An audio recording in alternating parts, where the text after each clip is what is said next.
มื้อนี้เนาะม่อนจะมาทำการทอนเงินให้ทุกคนเบิ่งเนาะก่อนอื่นเราก็จะเข้ามาในหน้าตาแอป Balance ของเราอย่าลืมเด้อทุกคนไปผูกกระเป๋าก่อนเนาะทุกคนต้องมาผูกกระเป๋าให้มันสำเร็จก่อนแล้วจึงไปทอนเนาะในการผูกกระเป๋าก็ติดต่อหาทีมงานของตัวเองเลยเนาะเขาเจ้าสอนผูกกระเป๋าให้เนาะเมื่อเราผูกกระเป๋าหรือว่า KYC หยังเรียบร้อยผ่านหมดเนาะวันนี้เราต้องการจะทอนก่อนอื่นเรามาเบิ่งทรัพย์สินหรือว่ากระเป๋าเงินของเราก่อนเนาะ ก็คือยอดรวมของม่อนตอนนี้อยู่ที่424เนาะแล้วมื้อนี้ม่อนจะมาทอนกำไรเราสามารถทอนทุนทอนทั้งกำไรได้เมื่อเราพอใจจะทอนและเวลาในการทอนเริ่มตั้งแต่11:00ขึ้นไปฮอด18:00เนาะก็คือเราจะมาเริ่มทอนเนาะก่อนที่จะทอนเราต้องไปแจ้ง LINE JC ก่อนเนาะเข้ามาตัวนี้เลยทุกคน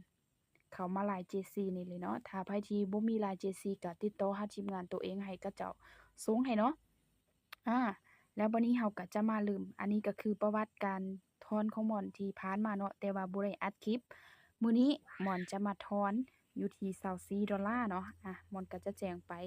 ยอดรวมเนาะจำนวนรวมของม่อนแม่น$24โอ๊ยกด24เนี่ยไปเบิ่งตัวปลายมันก่อน24จำซองเนาะ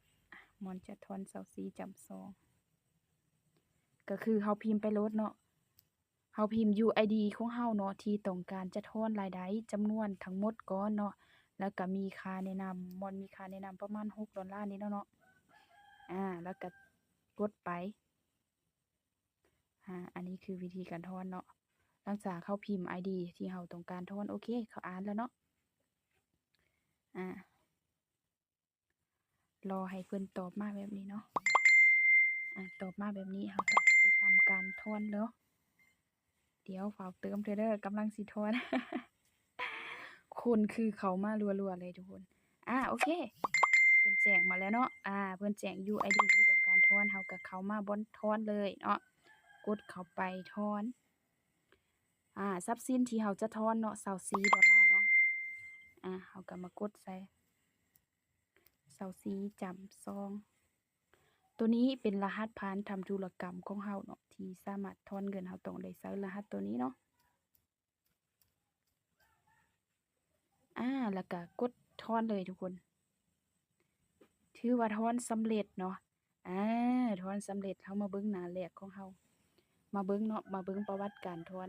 เข้ามารูปโพรไฟล์นี้เลยธุรกรรมการทอนเนาะอันนี้ก็คือม่อนเคยทอนที่ผ่านมาเนาะถือว่าสำเร็จก็มารอท่าเบิ่งเนาะว่าเงินจะเข้าตอนนี้เราทอน